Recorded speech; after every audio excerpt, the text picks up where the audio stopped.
नमस्कार। मैं शेर सिंह राणा।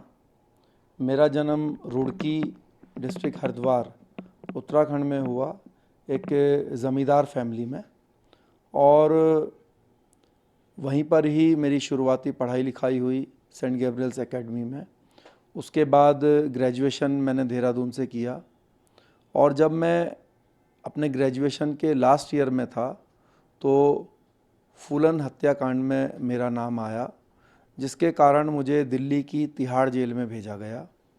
तिहाड़ जेल में रहने के दौरान मुझे पता चला कि जो हमारे लास्ट हिंदू सम्राट हैं, एम्परर हैं, सम्राट पृथ्वीराज चौहान, वो उनकी समाधि अफ़गानिस्तान में है और उनके ऊपर जूते चप्पल मार के 800 सालों से उनका अपमान किया जाता है।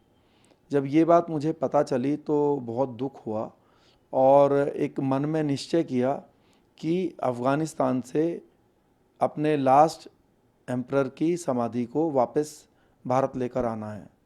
लेकिन इसके बीच में जो सबसे बड़ा बाधा थी वो तिहाड़ जेल थी। तो इन 2004 आई एस्केप्ड फ्रॉम तिहाड़ जेल, जो कि आज तक की भारत की सबसे बड़ी एस्केपिंग में से एक मानी जाती है।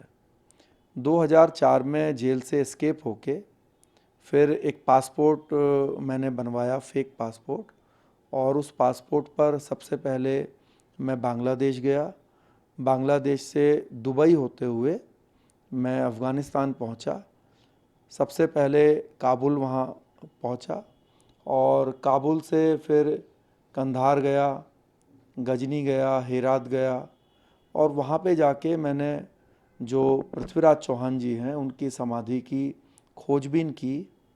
और करीब 1.5 महीने के कोशिश के बाद मुझे पता चला कि गजनी के पास एक जगह है देयक, वहाँ पे इनकी समाधि है।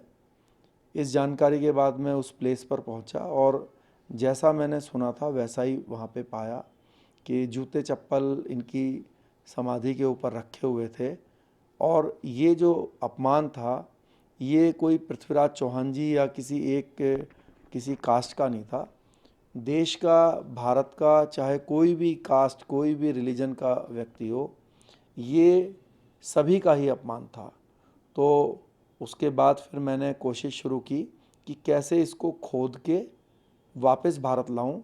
शुरुआत में कुछ प्लानिंग फेल हो गई, उन्होंने मुझे पकड़ भी लिया वहाँ के जो तालिबानी लोग थे। लेकिन आप सबके आशीर्वाद से मेरा जीवन बचा और मैंने अपने प्रयास को निरंतर जारी रखा, जिसके कारण एक दिन रात में हमने खुदाई की और उनकी मिट्टी को और जो दूसरा सामान वहाँ से लाना ज़रूरी था और संभव था, उन सभी को लेकर मैं वापस भारत आया। और उनकी मिट्टी का कुछ पार्ट मैंने गंगा जी में विसर्जित किया और जो दूसरा सामान था वो एक सामाजिक संगठन को दिया, तो उन्होंने एक स्मारक के रूप में उत्तर प्रदेश में वो सब सामान रख के बनाया। ये काम होने के बाद पूरा कंप्लीट 2006 में मैंने दोबारा से जेल में सरेंडर किया और करीब मैं 13 साल के आसपास अप्रॉक्सीमेटली जेल में रहा। ये जेल में रहने के दौरान मैंने एक किताब भी लिखी अपने ऊपर, जिसका नाम है जेल डायरी, तिहाड़ से काबुल कंधार तक। ये किताब हार्पर कॉलिंस और इंडिया टुडे ने मिलके पब्लिश करी और ये बेस्ट सेलर बुक बनी और ये हिंदी की बुक है। और अब इस बुक पर जो है एक फ़िल्म आ रही है जो कि बॉलीवुड में बन रही है और उसमें Vidyut Jamwal as a lead role Sher Singh Rana वो उसमें कर रहे हैं, जो कि नेक्स्ट ईयर रिलीज़ होगी। और अभी 2016 में मैं बेल पर रिलीज़ हुआ, रेगुलर बेल पर। और तब से मैं कोशिश कर रहा हूँ कि जो समाज के लिए, सोसाइटी के लिए और भी अच्छे काम करने का मैं प्रयास कर रहा हूँ।